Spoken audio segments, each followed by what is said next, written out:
ආයුබෝවන් මම පුමුදිත ඊරංග ජයසිංහ අද history of photography තමයි අපි අද මාතෘකාව වෙලා තියෙන්නේ.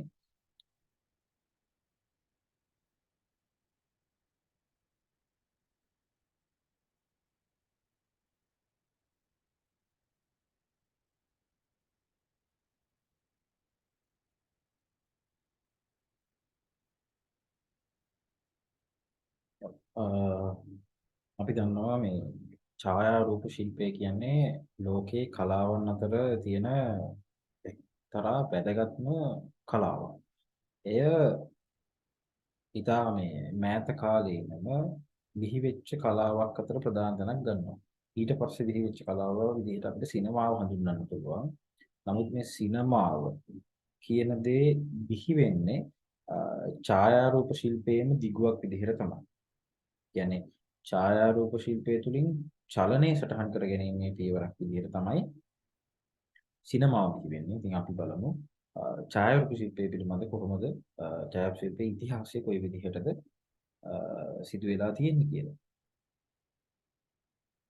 ඡායාරූප ශිල්පයේ ප්‍රභවය ගැන කතා කරනකොට මේක ප්‍රාග් ඓතිහාසික යුගය දක්වා ඈතට දිවෙනවා.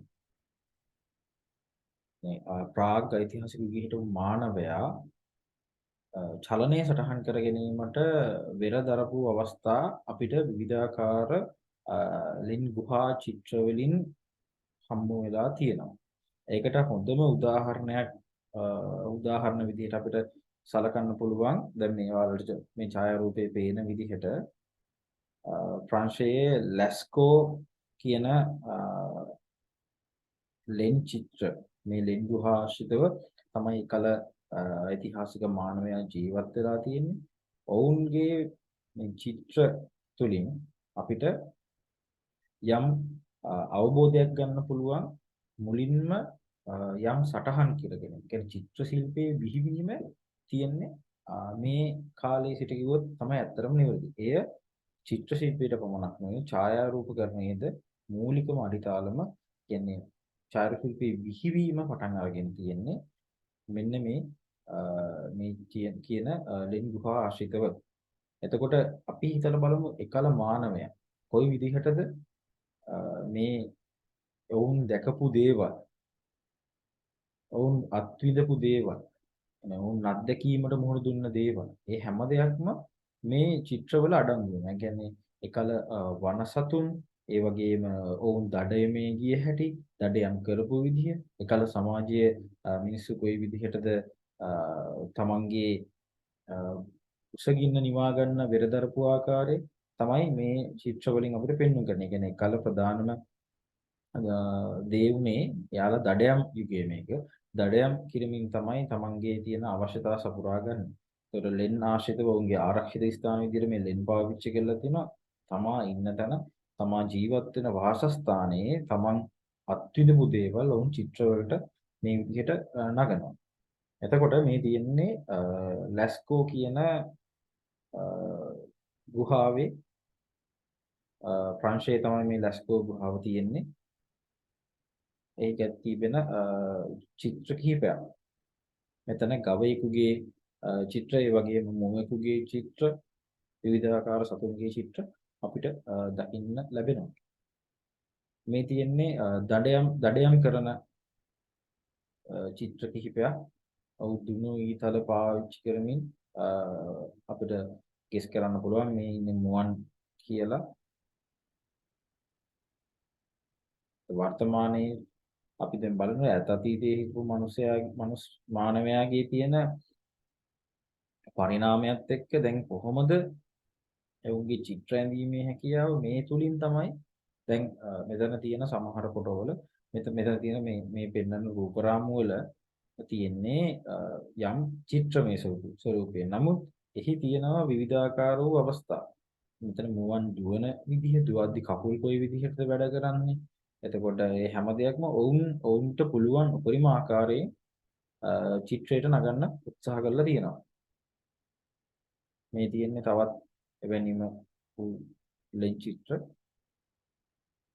දඩයම් කිරීම හා සතුන් තමයි උන්ගේ ප්‍රධානම දේ වෙලා තියෙන මේ චිත්‍ර ඇඳීමේදී මූලිකම දේ. දැන් මෙතන තමයි මේ තියෙන්නේ ප්‍රධානම සංදිස්ථානය. ඔබට පේනවා ඇති මෙතන මේ අපි මේ ගවයාට කකුල් 4කට වඩා තියෙනවා. ඉස්සරහා කකුල් 4ක් පිටිපස්සෙන් කකුල් 4ක් ආකාරයේ පෙන්눔 කළ තියෙනවා. මේක තමයි ඡායාරූපකරණයේ මුල්ම දේ කියලා අපි සලකන්නේ. මොකද මේ තියෙන චලනයේ සටහන් කරගන්න ගත්ත උත්සාහයක ප්‍රතිඵලයක්. ඔවුන්ට ඕන වෙලා තිබෙනවා. ඒ කියන්නේ ඉතිහාසඥයන් පවසන විදිහට මේ ඔවුන්ගේ ඌමනා වෙලා තියෙන්නේ දුවන ගවයෙකුගේ චිත්‍රයක් අඳින්න. එතකොට ඔවුන් පාවිච්චි කරලා තියෙන, භාවිතා කරලා තියෙන භාවිතා කරපු ක්‍රමවේදය තමයි විවිධ දැන් කකුල් 4කට වඩා මේ චිත්‍රයට ඇඳීම. ඒ කියන්නේ මෙය තමයි ඉතිහාසයේ අපිට දකින්න හම්බෙන චලනය සටහන් කරගන්න මුල්ම පියවර විදිහට පෙන්눔 කරන සාක්කියක් සාධකයක් විදිහට තිබෙන මෙම් චිත්‍රය. මේ තියෙන්නේ අනෙකුත් තවත් මේ ඉස්පාඤ්ඤයේ අල්ටමීරා කියන ගුහා ආශ්‍රිතව තිබෙන චිත්‍ර.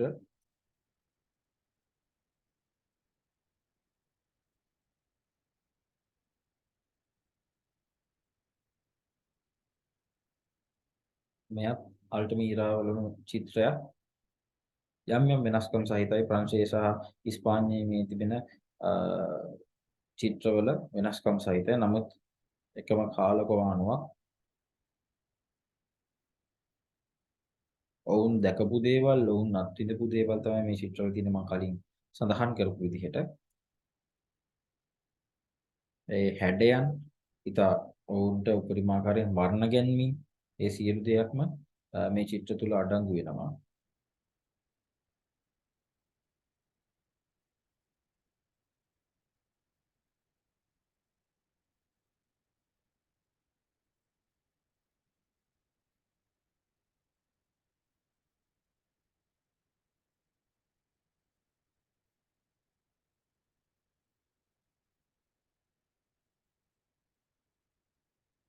එතකොට දැන් මේ අපි කතා කරපු මේ ලෙන් ගුහා චිත්‍ර අද වෙන විට ඒ කියන්නේ සිතා ශීඝ්‍රයෙන් දියුණු වෙලා තියෙනවා චිත්‍ර කලාව. දැන් මේ තියෙන්නේ අපි චිත්‍ර කලාවේ ඉතාම අගය කරන චිත්‍රයක් මොනාලිසා කියන චිත්‍රය. එතකොට මේ තාක් කාලයක් කියන්නේ මේක පුනරුද්ධ සමයේ තමයි මේ මොනාලිසා චිත්‍රයේ ලියනාඩෝ ඩා වින්චි විසින් නිර්මාණය කරන්නේ.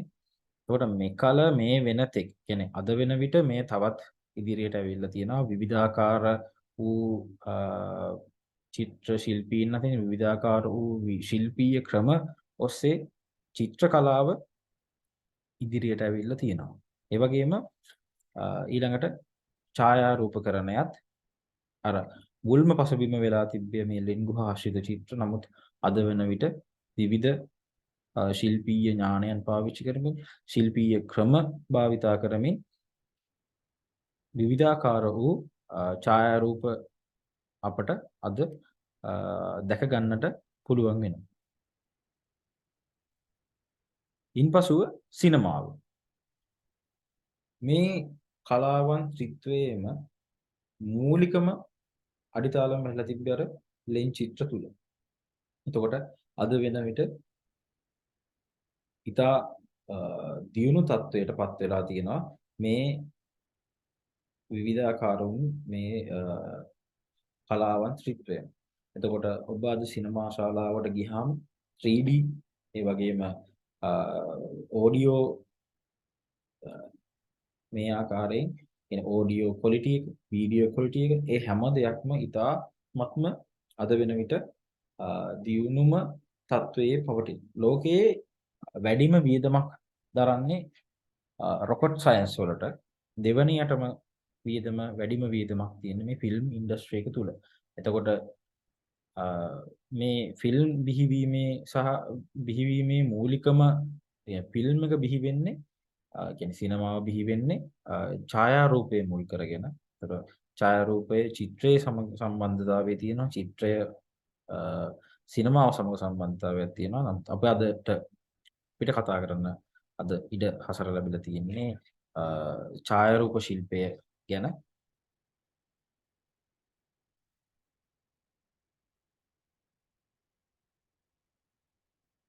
ඡායාරූප ශිල්පය තමයි අද අපගේ ඔබ ඉගෙන ගන්න විෂය වෙන්නේ. ඡායාරූප ශිල්පයේ කොයි විදිහටද ඉදිරියෙන් ඉදිරියට මේ දියුණුවටපත් වෙලා ඒක මුල්ම කාලයේ සිට අද වන විට කොයි තත්වයකට පැමිණ තියෙද කියලා අපි අ, ඉදිරියට බලමු.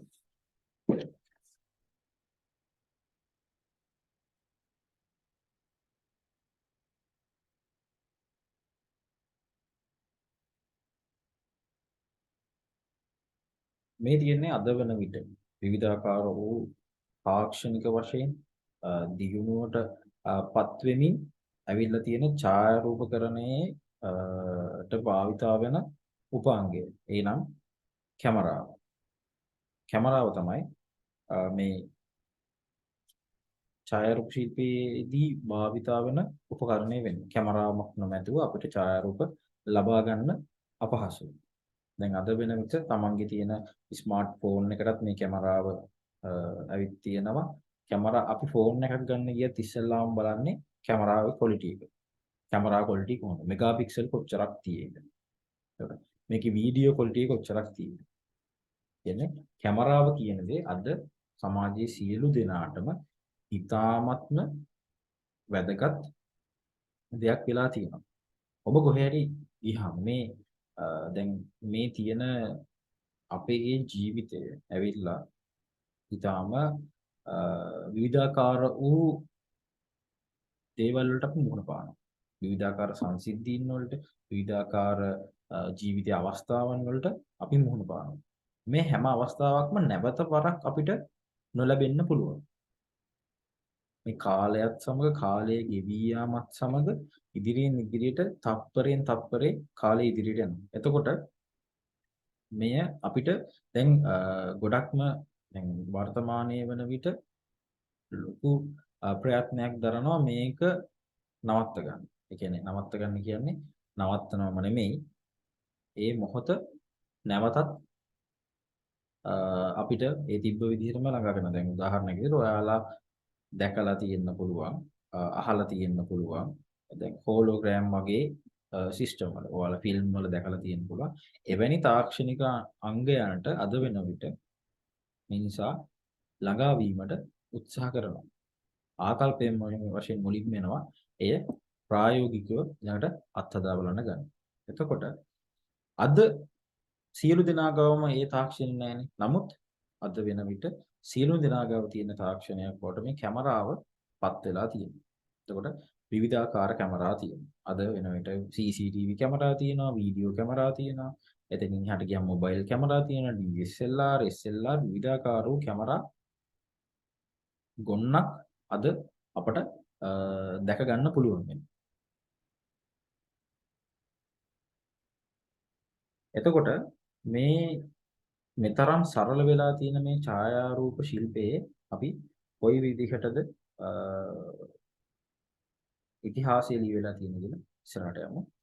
අ, මේ ෆොටෝග්‍රැෆි කියන වචනේ හැදිලා තියෙන විදිය ෆොටෝග්‍රැෆි කියන එකේ ෆොටෝ කියලා කියන්නේ ලයිට් කියන අදහස කියන ආලෝකය. ග්‍රැෆි කියන්නේ ඩ්‍රෝවිං නැත්නම් රයිටිං කියලා සලකන්න පුළුවන්. ඒ කියන්නේ drawing with light ආලෝකයෙන් ඇඳීම කියන එක තමයි මූලිකම පදනම වෙලා තියෙන්නේ. මේක ඇවිල්ලා ග්‍රීක වචනයක්. මේ ග්‍රීක වචනයකින් හැදිච්ච නමක් තමයි ෆොටෝග්‍රැෆි කියන එක. එතකොට දැන් මූලික වශයෙන් ෆොටෝග්‍රැෆි කියන වචනේ කොයි විදිහටද හැදුනේ කියන එක ඔයාලට දැනගන්න අවශ්‍යයි. ෆොටෝග්‍රැෆි කියන වචනේ කියන්නේ ෆොටෝ කියන්නේ ලයිට්, ග්‍රැෆි කියන්නේ drawing with light කියන අදහස. ඒක තමයි ෆොටෝග්‍රැෆි කියන වචනේ නිර්මාණය වෙලා තියෙන්නේ. ෆොටෝග්‍රැෆි කියන වචනේ බ්‍රේක් ඩවුන් එක තමයි මේ තියෙන්නේ. දැන් අපි ඉස්සෙල්ලා කතා කරන්නේ කැමරාව ගැන. කැමරාව කියලා කියන්නේ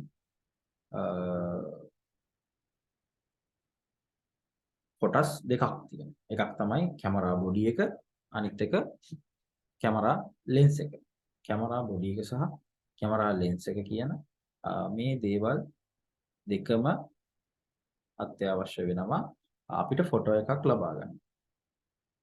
කැමරා බොඩි එකෙන් විතරක් ඡායාරූපයක් ලබා ගන්න බෑ. කැමරා ලෙන්ස් එක විතරක් පාවිච්චි කරත් අපිට පැහැදිලි ප්‍රතිබිම්බයක් ලබා ගන්නත් බෑ. මේ දෙකෙන්ම ඡායාරූපයක් මේ කැමරාවෙන් ඡායාරූපයක් ලබා ගන්න පුළුවන්. නමුත් ලෙන්ස් එකක් නැතුව පැහැදිලි ඡායාරූපයක් ලබා ගන්න බෑ. ඒ බොඳ වෙච්ච ඡායාරූපයක් බොඳ වෙච්ච යම් ප්‍රතිබිම්බයක් විදිහට තමයි ලැබෙන්නේ.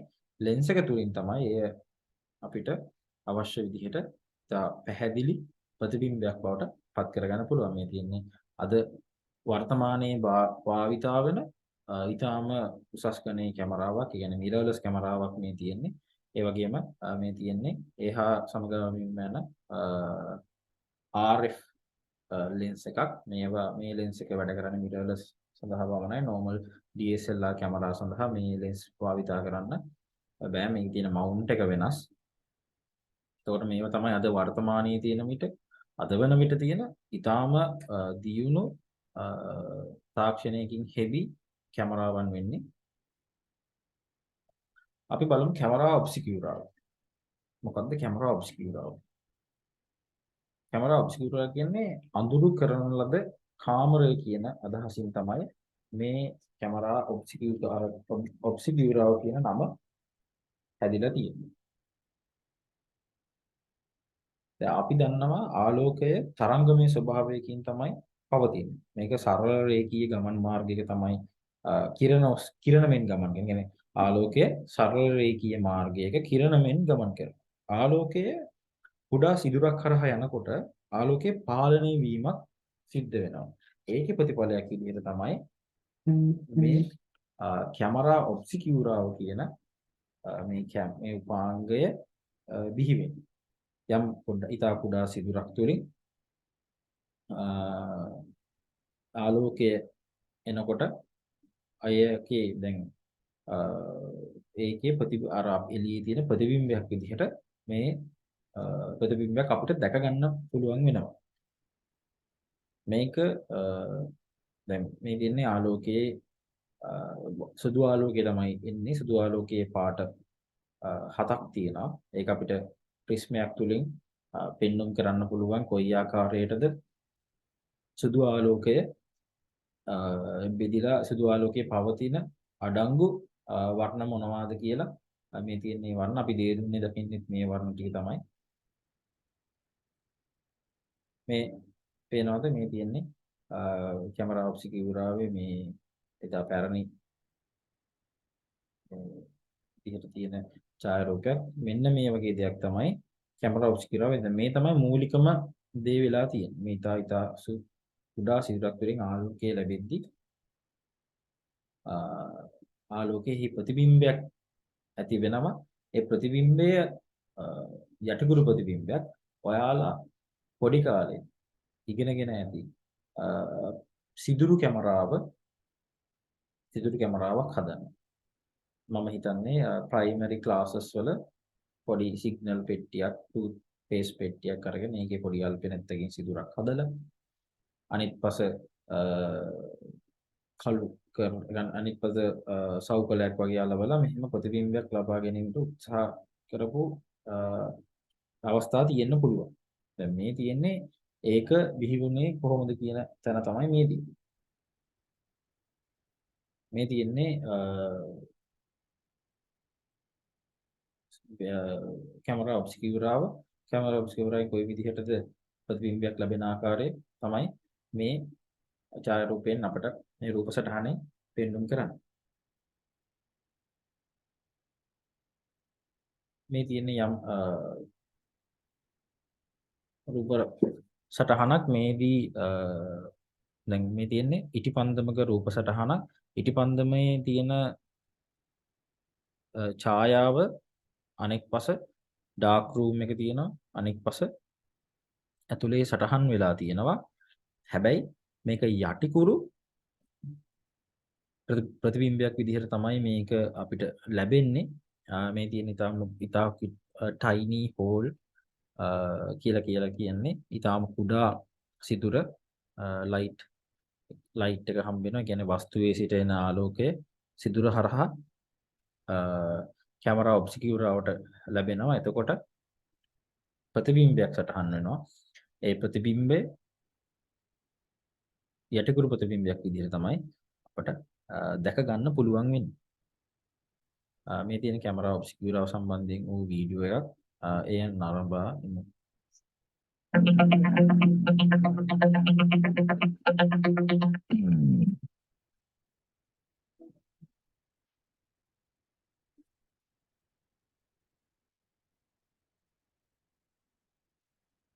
The Art of Photography. My name is Ted Forbes, and today we're going to talk about the camera obscura. I figured this was a good subject to kick off our very first podcast with, since the camera obscura really predates what we consider to be the origins of photography. And let me show you what a camera obscura is. When we think of the invention of photography, we really think back to like the 1800s when guys like Fox Talbot were experimenting with early image recording. But actually, that's not really the birth of photography. What that is that's the birth of being able to record an image onto an emulsion that either sits on a piece of glass or a piece of paper to record that still. But actually, photography dates way back earlier than that with things like the camera obscura.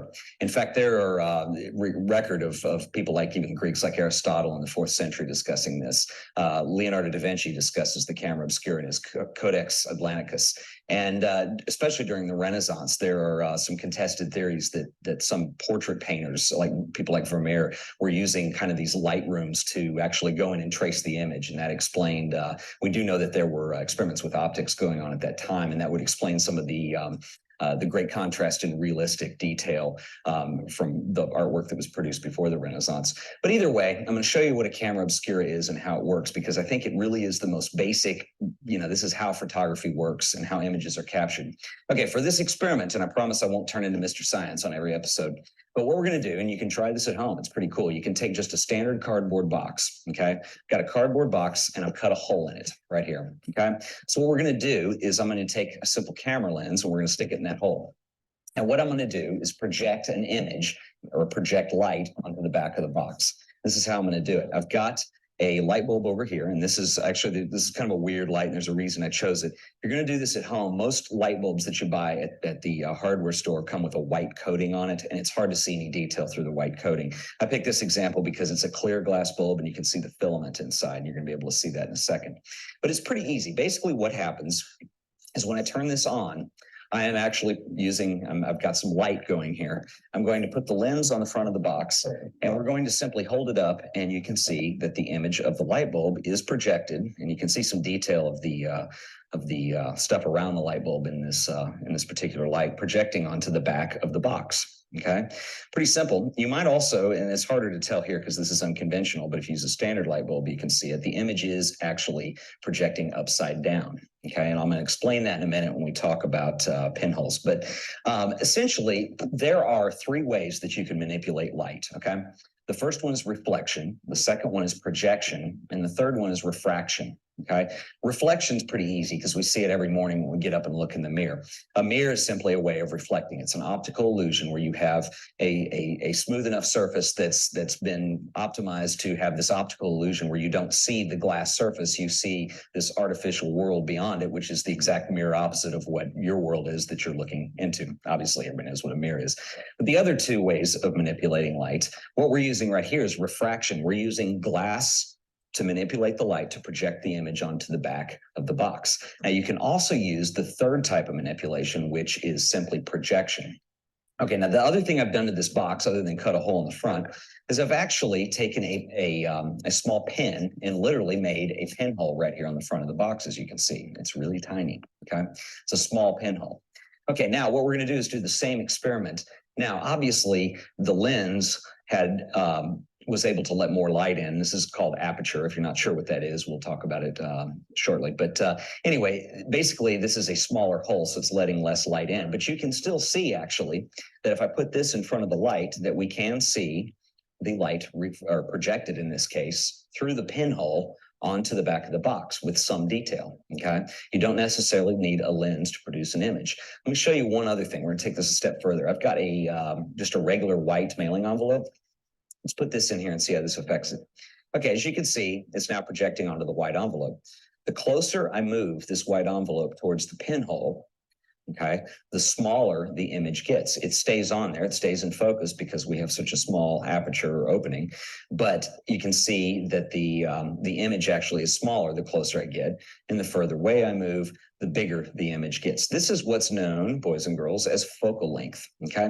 Now, lenses on standard cameras come in focal lengths. Okay, so if you have the shorter the focal length, the wider the angle you're going to have. And let me explain how this works because it's kind of the opposite of the way things appear in real life. The closer something is, the bigger it is, right? It's the opposite through the pinhole or through the lens too. But anyway, when I'm really close, you can see it's really small. So more of the scene is going to be projected onto whatever you're projecting onto it, be it a film, this envelope, or a CCD in a digital camera. Anyway, you're going to get more of the scene on there. The further back I go, or the longer the focal length, I end up with kind of a macro or telephoto effect. So that's how focal length works. So essentially, that is the camera obscura. And we did it with two methods here. We used refraction to project our light onto the back, and we used standard projection to project the light on the back. In both cases, that image was upside down. And we know that because light, we know, travels in a straight line. So for instance, the top of the light bulb has to come down to go into the pinhole. The bottom of the light bulb has to come up to go through the pinhole, okay? So if you continue up with that line, once it comes through the pinhole and hits the back of the projection surface, in this case, it would be on the top and not the bottom, and vice versa for the top. So that's why you end up with a completely kind of inverted image, if you will, when you look through here. So anyway, so that's how that works. In the next episode, we're going to talk about pinhole photography, which really I get excited about because pinhole photography is one of the most kind of early examples of photography. It doesn't require lens. It's very lo-fi. You can get some really interesting effects with images, and it's very inexpensive and easy to do. You can make your own cameras even. So anyway, that'll be next time, but that's all I got for today. Thanks for watching.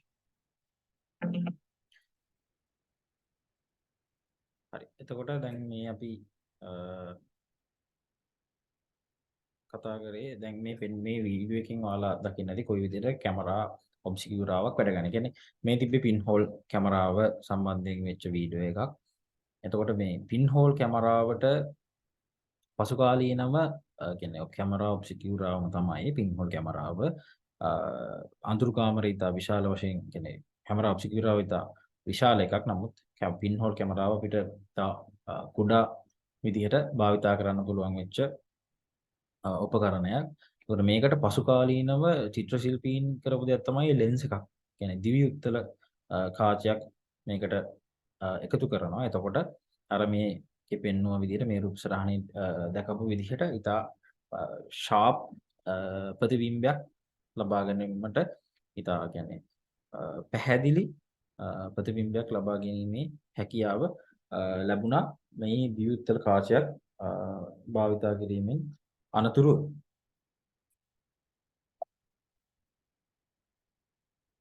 මේ තියෙන camera ඔබ්ස්කියුරාව සම්බන්ධයෙන් වෙච්ච හදපු video එකක් ඒකත් අරමුලා ඉන්න. Camera is the Latin word for room or chamber. Obscura is the Latin word for dark or darkened. So the camera obscura is basically just a darkened room. Any kind of room can become a camera obscura, even a small box. First, we have to make sure our box is completely dark inside. Then we'll cut a small opening to allow light to come in. We can put our camera obscura in the landscape. Rays of light reflect off objects in the landscape and bounce off in all directions. Most of the light will be scattered, but some will make it through the opening in our camera obscura. The reflected light will be the same color as the object in the landscape. Light reflects off other objects too. All of the spots of light combine to form an image on the back of the camera obscura. If the opening in the camera is large, the rays of light are large. This makes a bright projection because a lot of light is allowed in, but it also makes a blurry picture because the projections are large and overlap quite a lot. If the opening in the camera is small, the rays of light are small. It makes a darker picture because less light is allowed into the camera. It also makes a sharper picture because the projections are smaller and do not overlap as much. You'll notice that the projection is always upside down and backwards. This is because light travels in a straight line. Now it's your turn. Try making a camera obscura at home. You can use a cardboard box, or you can darken a room in your house. Simply cut an opening to allow light to come in and enjoy the projection. That's how you do it.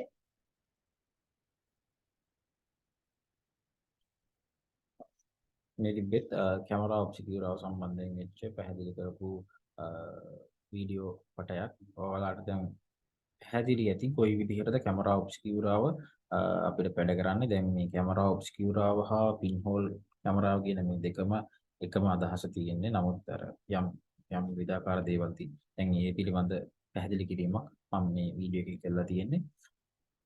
ඊළඟට මෙන්න මේ උපකරණ. මේක පසුකාලීනව චිත්‍ර ශිල්පීන් භාවිතා කරනවා තමන්ගේ තියෙන පැහැදිලි ඡායාරූප කියන්නේ පැහැදිලි චිත්‍රයක් ඇඳගන්න මේ විදිහට මේ පෙට්ටි කැමරාව කියන්නේ පින් හෝල් කැමරාව භාවිතා කරනවා. මේක ජොහාන් මාන් කියන මේ චිත්‍ර ශිල්පියා තමයි 1685 දී පමණ මේ නිපදවන්නේ. තමන්ගේ තියෙන චිත්‍ර ඉතා හොඳින් තාත්වික ආකාරයෙන් ඇඳගන්න තමයි මේක භාවිතා කරන්නේ. මේ මගින් මේ හරහා එන්නේ මේ තුලින් චිත්‍ර ඇඳලා තියෙනවා විශේෂයෙන්ම ආලේඛ කියන්නේ පෝර්ට්‍රේට් චිත්‍ර භූදර්ශන වැනි දෑ තමයි චිත්‍රයට නගලා තියෙන්නේ. මේ තියෙන්නේ මේ පෙන්වන රූප සටහනක්. ඉහත රූපයම මේ තියෙන්නේ ඉතා කුඩාවට ගෙනියන්න පහසුවෙන් කියන්නේ ජංගම ලෙස තමාට කැමති ස්ථානයකට රැගෙන යාමේ පහසු ආකාරයට නිර්මාණය කරලා තියෙන චිත්‍ර ශිල්පීන් භාවිතා කරන උපකරණය තමයි මේ තියෙන්නේ. මෙයට ලෙන්ස් එකක් දියුත්තල කාචයක් සවි කරාම ඉතා පැහැදිලි ප්‍රතිබිම්බයක් ලබා ගැනීමේ හැකියාව ලැබුණා. ඒ ප්‍රතිබිම්බේ කඩදාසියක් මතගෙන චිත්‍රයට නැගීමක් තමයි මෙහිදී සිදු වෙන්නේ. මේ තියෙන්නේ ඉහත කිව් දේම රූප සටහනකින්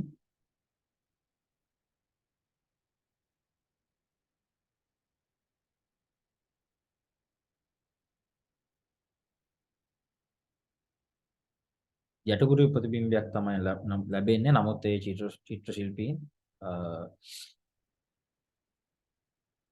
තමාගේ චිත්‍ර ඇඳීමේ පහසුව සඳහා මෙලෙස යොදාගෙන තිබෙනවා. මේ තියෙන්නේ පෝර්ට්‍රේට් චිත්‍රයක් අඳින දර්ශනයක්.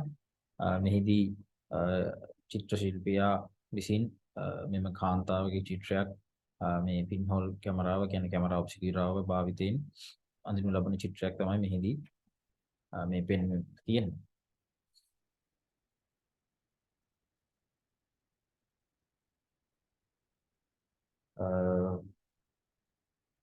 මේ දැන් මේ චිත්‍ර ශිල්පීන් තුලින් තමයි මේ මුලින්ම බිහි වෙන්නේ. දැන් අපි කතා කරපු විදිහට චිත්‍ර ශිල්පීන් තමයි මේ ඇත්තටම මුල්ම බිහිවීම සිදු කරන්නේ. හැබැයි මේ තුල යම් රසායනික ක්‍රියාවලියකට ලක් කරාම අපිට ප්‍රතිබිම්බයක් ලබා ගන්න පුළුවන් කියන එක දිගින් දිගටම මේ පසුව මිනිසුන් උත්සාහ කරන්න ගත්තා. කොහොමද මේ මොහොත මේ දැන් මේක කාලයක් ගත වෙන වැඩක්. ඒ කියන්නේ ඉතා චිත්‍රයක් අඳින්න පහසු නෑ. ඉතා ශනිකව චිත්‍රයක් අඳින්න පහසු නෑ. නමුත් මේ මොහොත ඉතා ඉක්මනින්ම කැප්චර් කරගන්න. ඒ කියන්නේ දැන් අපි ෆොටෝ එකක් ගන්නවා වගේ කොහොමද මේක මේ යම් දර්ශනයක් අපි ඉතාම කෙටි කාලයක් තුල ලබා ගන්න තමයි මිනිස්සු මුලින්ම මේ රසායනික ක්‍රියාවලියකට ලක් කරන්න ගන්න මේ උත්සාහය. එතකොට 1725 සිට සෝරි සමාවෙන්නේ 1729 දී ජේ.එච්.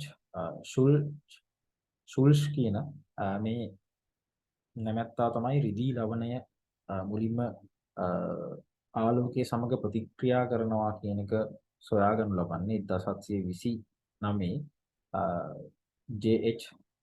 ෂුල්ස් ෂුල්ස් තමයි මුලින්ම රිදී ලවණ ආලෝකයේ සමග ප්‍රතික්‍රියා කරනවා කියලා මුලින්ම පර්යේෂණ සිදු කරනු ලබන්නේ. මේ ඉන්නේ තෝමස් වෙච්වුඩ් කියන ඊට පෙර 1777 දී ඩී.ඩබ්ලිව්. ස්ක්‍රීල් සිල්වර් ක්ලෝරයිඩ් සොයාගනු ලබනවා. එහිදී පාරජම්බූල කිරණ හා නිල් වර්ණය අනාවරණය කර ගැනීමට ලැබෙනවා සිල්වර් ක්ලෝරයිඩ් තුලින්. 1800 දී තමයි තෝමස් වෙච්වුඩ්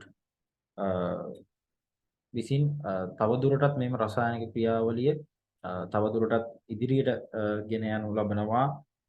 එතකොට සිල්වර් නයිට්‍රේට් මගින් ශාක පත්‍රයක සටහනක් ලෙඩ එකකට ගන්න පර්යේෂණ කරනවා තෝමස් වෙච්වුඩ්ගෙන්. මේ තියෙන්නේ ඒ ගත්ත ඡායාරූපේ මේ තියෙන්නේ ඒ රසායනික ක්‍රියාවලින් ලැබුණු ප්‍රතිඵලය තමයි මේ තියෙන්නේ. එතකොට මෙහෙම ආකාරයෙන් ඊටා ක්‍රමක්‍රමයෙන් දැන් 1729 දී ජේ.එච්. ෂුල්ස් විසින් මේ ආරම්භ කරපු සොයා ගැනීමත් සමග 1800 වෙන විට යම් කාලයක් ගත වෙලා තියෙනවා. ඊටා මේ වගේ දේවල් ඊටා කෙටි කාලයකින් නිම වෙන්නේ නැහැ. අදටත් වර්තමානයේ වෙන විටත් විවිධාකාර වූ සොයා ගැනීම සිදු කරනු ගන්නවා මේ ඡායාරූපකරණය තුළ. මේ කල පැවතියේ රසායනික ක්‍රියාවලින්. නමුත් අද පවතින්නේ ඩිජිටල් ක්‍රියාවලියක් තුළින් තමයි ඡායාරූප ප්‍රතිබිම්බ තනා ගැනීම සිද්ධ වෙන්නේ. ඡායාරූපකරණයේදී ඉතා වැදගත්ම පුද්ගලයෙක් ලෙස මේ ජෝසප් නිසපෝ නිප්සේ මෙයා ප්‍රංශ ජාතිකයෙක්. 1816 දී සිල්වර් ක්ලෝරයිඩ් ලවණය සමග ප්‍රතිබිම්බයක් සටහන් කර ගැනීමට හැකි වෙනවා ජෝසප් නිසපෝ නිප්සේ. ඔහු ඉතා මේ ඡායාරූපකරණයට ඉතාම විශිෂ්ට සේවාවක් කරපු පුද්ගලයෙක්. මේ තියෙන්නේ 1826 දී ගාතුණු ලබන ලෝකයේ පළවෙනිම ඡායාරූපය. මේක නිප්සේ විසින් කරනු ලබන ඡායාරූපයක්. ඔහුගේ විග්න ගොඩනැගිල්ලේ සිට ගත්ත මේ වහලයක ජනේලයකින් පෙනෙන වහලයක් සහිත ප්‍රදේශයක තියෙන ඡායාරූපයක් තමයි මේ ප්‍රතිබිම්බය සටහන් කර ගැනීමක්. මෙයට පැය 8ක පමණ කාලයක් ගත වෙලා තියෙනවා කියලා සඳහන් වෙනවා. ඔබට මේ ඡායාරූපයෙන් දැක ගන්න පුළුවන් දැන් සාමාන්‍යයෙන් ආලෝකයක් එක් පසකට වැටුනම අනෙක් පස අඳුරු ස්වභාවයක් වෙනවා. ඒ කියන්නේ ෂැඩෝ එකක් ලැබෙනවා. එක් පැත්තක් ආලෝකවත් වෙනවා නම් අනිත් පැත්ත ෂැඩෝ වෙනවා. එතකොට මෙහිදී ආලෝකයේ වම් පසෙන් පැමිණියා නම් මේ දකුණු පස තියෙන බිත්තියේ පමණයි ආලෝකමත් වෙන්න ඕනේ. එතකොට මේ වම් පස බිත්තිය ආලෝකමත් වෙන්න විදිහක් නැහැ. ඒ කියන්නේ මේ ඊටා දීර්ඝ කාලයක් තිස්සේ ලබාගත් අනාවරණයක ප්‍රතිඵලයක් විදිහට තමයි මේ ඡායාරූපේ බිහි වෙලා තියෙන්නේ. දැන් දෙපස බිත්ති දෙකම මෙලෙස ආලෝකමත් වෙන්න දැන් මෙතන ආලෝක ප්‍රභවය ලෙස භාවිතා කරලා තිබෙන්නේ සූර්යයා. එතකොට මේ සූර්යයා නැගෙනහිර සිට බටහිරට ගමන් කළ යුතුයි මේ ආකාරයෙන් බිත්ති දෙපසම ආලෝකමත් වීම සඳහා. එතකොට ඔබට තේරුම් ගන්න පුළුවන් මේ ඡායාරූපයෙන් ලෝකයේ පළවෙනි ඡායාරූපය ඊටාම ශීඝ්‍ර ඉතා දීර්ඝ කාලයක් ගිහිල්ලා තියෙනවා මේ ඡායාරූපයේ අනාවරණය මේ ප්‍රතිබිම්බය අනාවරණය කර ගැනීම සඳහා. පසුව සිල්වර් ක්ලෝරයිඩ් ලවණය සමග මේ ප්‍රතිබිම්බය සටහන් කර ගැනීමක් සිද්ධ වෙනවා. මීට පෙර කියන්නේ 819 දී හයිපෝ සර් ජෝන් හර්ෂල් විසින් සොයාගන්න සර් ජෝන් හර්ෂල් විසින් හයිපෝ කියන රසායනික ද්‍රව්‍ය සොයා ගන්නවා. ඒක සෝඩියම් තයෝසල්ෆේට් ලෙස හඳුන්වනවා. මේවා තමයි රසායන ක්‍රියාවලියක් තුළ ප්‍රතිබිම්බයක් කියන අනාවරණය කරගත ප්‍රතිබිම්බය ඡායාරූපයක් ලෙස ස්ථාවර කිරීමට යොදාගන්නේ මෙන්න මේ කියනා වූ හයිපෝ එහෙම නැත්නම් සෝඩියම් තයෝසල්ෆේට් කියන රසායනික ද්‍රව්‍යය තමයි භාවිතා කරලා තියෙන්නේ ඡායාරූප ස්ථාවර කර ගැනීම සඳහා. එතකොට මෙයත් නිප්සෙට ආධාරකයක් වෙනවා තමන්ගේ ඡායාරූපය පැය 8කින් පමණ ගත්ත මේ අනාවරණය ඡායාරූපයක් ලෙස ලබා ගන්න. ඡායාරූප ශිල්පයේ ඉතා වැදගත් තවත් කෙනෙක් තමයි මේ ඩැගියුරේ කියලා කියන්නේ.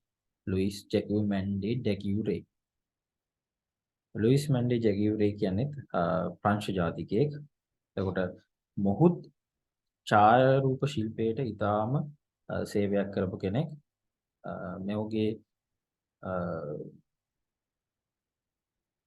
ඊළඟට William Henry Fox Talbot William Henry Fox Talbot ඡායාරූප ශිල්පයට ඉතාම සේවයක් කරපු කෙනෙක්. මොවුන් දෙදෙනාගෙන් ආරම්භ වෙනවා යම් ඡායාරූප ශිල්පයක්. එතකොට ඩැගියුරේගේ ක්‍රමයේ ඩැගියුරේ ටයිප් වෙන විදිහට ඩැගියුරේකරණය කියලා හඳුන්වනවා. මේ තියෙන ඩැගියුරේ විසින් ගත්ත ඡායාරූපයක්.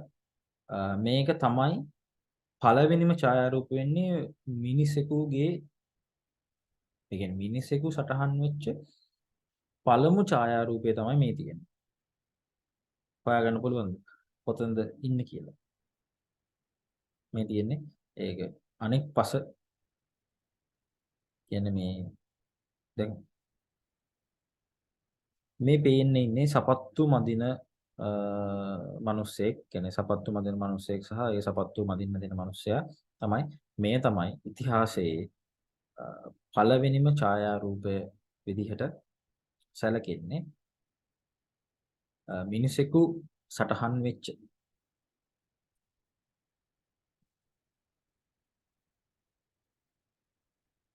මේ නම් පැය 8ක් තරම් කාලයක් ගිහිල්ලා නැහැ. මොකද පැය 8ක වගේ කාලයක් ගත වුණා නම් මේ මිනිස්යාගේ ඡායාව අපිට ලබා ගැනීමට හැකියාව ලැබෙන්නේ. ඉතා කෙටි කාලයක් තමයි මේටත් ගත වෙලා තියෙන්නේ. නමුත් යම් සෙලවීමක් ඔබට දකින්න පුළුවන් ඒ මිනිස්යා තුළ තිබෙන ඉතා ශීඝ්‍ර කියන්නේ ද්වාර වේගයකින් ගත්ත ඡායාරූපයක් නෙමෙයි. නමුත් යම් කාලයක් ගත වෙලා තියෙනවා මේ ඡායාරූපය ලබා ගැනීම සඳහා. දැන් මේ විදිහට ආපු ඡායාරූප ඉතිහාසය තුළ ඡායාරූප රසායනික ක්‍රියාවලියක් ඔස්සේ ඉදිරියට එනවා. එතකොට වෙට් කොලෝඩියම් ක්‍රමය, ඊට පස්සේ ඩ්‍රයි කොලෝඩියම් ක්‍රමය මේ වගේ විවිධාකාර මෙතඩ් පාවිච්චි වෙනවා ඡායාරූපය කියන්නේ අනාවරණයක් ප්‍රතිබිම්බයක් ලෙස සටහන් කරගන්න. බොක්ස් කැමරාව 1888 දී තමයි නිපදවනු ලබන්නේ. එතකොට මේ බොක්ස් කැමරාව ජෝර්ජ් ඊස්ට්මන් මෙයා තමයි මේ බොක්ස් කැමරාව නිපදවන්නේ කොඩැක් සමාගම යටතේ. ඔබ අහලා ඇති මේ ඉතා මෑත කාලයක් වෙනතෙක් කොඩැක් කියන නාමය තිබෙනවා. තාමත් ඔබ කලර් ලැබ් කියන වර්ණ ලැබ් එකට කලා ලැබ් එකකට දැන් අද පවතින ඔයාලා ෆොටෝ එකක් print කරගන්න ස්ටුඩියෝ කියලා හඳුන්වන කලර් ලැබ් කියලා හඳුන්වන වර්ණ රසායනාගාරයකට ගියොතින් කොඩැක් කියන නම අදටත් අපිට දකින්න හම්බෙන නම. මේ කොඩැක් ෆිල්ම් රෝල් තියෙනවා. ඒතර කොඩැක් කියන නම තමයි ජෝර්ජ් ඊස්ට්මන් විසින් තමයි මෙය සොයාගනු ලබන්නේ. එතකොට මේ තියෙන්නේ පළවෙනිම දැන්වීම. කොඩැක් කැමරා සම්බන්ධයෙන් වෙච්ච දැන්වීමක් තමයි මේ තියෙන්නේ. The Eastman Dry Plate and Film Corporation මේක ප්‍රයිස් එක වෙලා තියෙන $25යි loaded for 100 pictures. කියන්නේ ෆොටෝ 100ක් වෙනුවෙන් $25යි. ඒ කාලේ ඩොලර් එකක් කියන්නේ සෑහෙන්න ලොකු ගාණක්. සෑහෙන ලොකු ගාණක් කියන්නේ ඊටාම ඩොලර් එකක් මිනිහෙක්ට ඩොලර් එකක් දකින්නවත් නැති කාලයක්. ඩොලර් එකක්. නමුත් ඒක පාවිච්චි කරලා තියෙන ඊටාම ප්‍රභූ පැලැන්තිය විසින් තමයි මේ ඡායාරූප මේ කොඩක් කැමරා ගැනීමට හැකියාව ලැබලා තියෙන්නේ. මේක හැමෝටම ගන්න පුළුවන්. ඒ කියන්නේ ඕනම කෙනෙක්ට මේ තුලින් ඡායාරූප ලබා ගැනීමේ හැකියාව තිබිලා තියෙනවා. මේ දුෂ්කර කටයුත්තක් නෙමෙයි බොක්ස් කැමරාව තුලින්. කියන්නේ අපි මේක පෙට්ටි කැමරාව කියලා හඳුන්වනවා. මේ බොක්ස් කැමරාව තුලින් මගින් ඡායාරූපයක් ලබා ගැනීම ඉතා ලොකු ක්‍රියාවලියක් නෙමෙයි. එතකොට එයාලගේ ටැග්ලයින් එක උනේ you press the button we do the rest. කියන්නේ ඔබ බටන් එක ප්‍රෙස් කරන්න ඊටු ටික අපි බලා ගන්නවා. The Kodak camera you press the button we do the rest. කොතරම් සිම්පල් කරලා තියෙද කියලා බලන්න. කියන්නේ මේක තමයි ඉතිහාසයේ සාමාන්‍ය ජනතාව අතරට කැමරාව මුලින්ම කැමරාව සාමාන්‍ය ජනතාව අතර යෑමේ මුල්ම පියවරක් විදිහට අපිට මේක හඳුන්වන්න පුළුවන්. එතකොට ෆොටෝ 100ක් ගන්න පුළුවන් $25යි. ඔබ ඡායාරූපයක් මේ මගින් ලබා ගත්තට පස්සේ ඡායාරූපයේ ගත්ත ප්‍රමාණය ගත්තට පස්සේ නැවතත් කොඩක් සමාගම මෙතට ගිහිල්ලා ෆිල්ම් රෝල් එක දුන්නට පස්සේ ඔබට මුදල් ගෙවලා ඡායාරූප ටික print කර ගැනීමේ කියන්නේ අනාවරණය කරගත්ත ප්‍රතිබිම්බ print එකක් විදිහට ලබා ගැනීමේ හැකියාව ලැබුණා. එතකොට මේ කොඩක් සමාගම තමයි මුලින්ම සාමාන්‍ය ජනතාව අතරට මේ කැමරාව ගෙන යන්න උත්සාහ කරලා තියෙන්නේ. හොඳට මතක තියාගන්න මේ you press the button we do the rest කියන මේ පාඩය මේක තමයි එකල ජනප්‍රිය වෙන්න හේතු වුණේ මේ බොක්ස් කැමරාව. මේ තියෙන්නේ විවිධාකාර වූ නිපද වෙච්ච බොක්ස් කැමරා කිහිපයක්.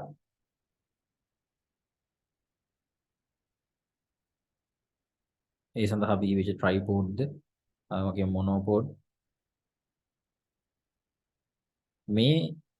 මේ තිබෙන කැමරාව ඡායාරූප ඉතිහාසය තුළ ඉතා උසස් තත්ත්වයේ මේ කියන්නේ එකල පැවතිච්ච ඡායාරූපකරණයත් සමග සංසන්දනය කරනකොට මේක තමයි 1888 දී තමයි මුලින්ම ආරම්භ වෙන්නේ. ඉස්පන් වසර කිහිපයක් යනකම් මේ කළු සුදු ඡායාරූප තමයි මේක ලබා ගන්න. වර්ණ ඡායාරූප නෙමෙයි කළු සුදු ඡායාරූප ලබා ගත්තේ මුලින්ම. අද වෙන විට ඩිජිටල් තාක්ෂණය ඔස්සේ ෆිල්ම් රෝල් එක අයින් වෙලා ඩිජිටල් සෙන්සර් එකක් මතද ඡායාරූපේ අනාවරණය කරගන්නවා. එතකොට මේ තියෙන්නේ එය මුල්ම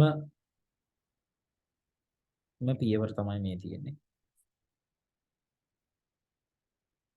මේ තියෙන්නේ බොක්ස් කැමරාව කොයි ආකාරයෙන්ද ක්‍රියාත්මක වන්නේ කියලා තියෙන වීඩියෝ පටයක් බලමු. කොහොමද බොක්ස් කැමරාව වැඩ කරන්නේ සහ එමගින් බොක්ස් කැමරාවේ ක්‍රියාකාරීත්වය සිදු වෙන ආකාරය මේ වීඩියෝ තුල.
ඔබට දැන් දැක් ගන්න ඇති කොයි විදිහටද බොක්ස් කැමරාව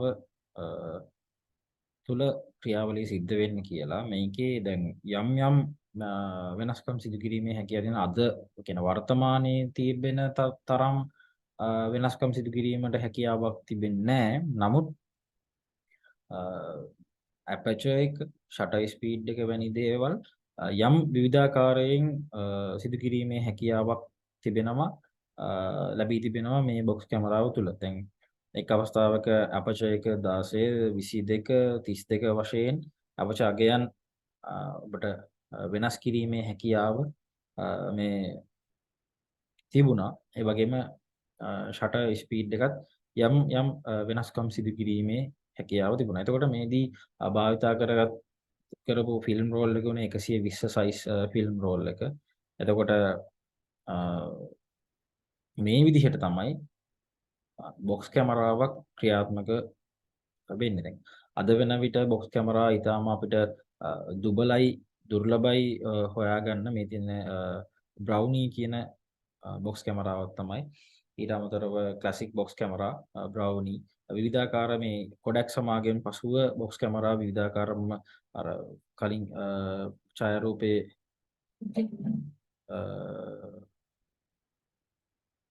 මේ තියෙන්නේ විවිධාකාර තවත් වූ බොක්ස් කැමරා කිහිපයක් සහ දැන් අර කලින් සඳහන් කළ විදිහට ට්‍රයිපෝඩ් එකක් භාවිතා කරනවා නම් කොයි ආකාරයෙන්ද ට්‍රයිපෝඩ් එක රඳවා ගැනීම ලෑන්ඩ්ස්කේප් වගේම පෝර්ට්‍රේට් ආකාරයේ විවිධ ආකාරවලට ඡායාරූප ලබා ගැනීමේ හැකියාව මේ බොක්ස් කැමරාව විසින් සලසලා තිබ්බා. ඒක ඊටාම වැදගත් දෙයක්.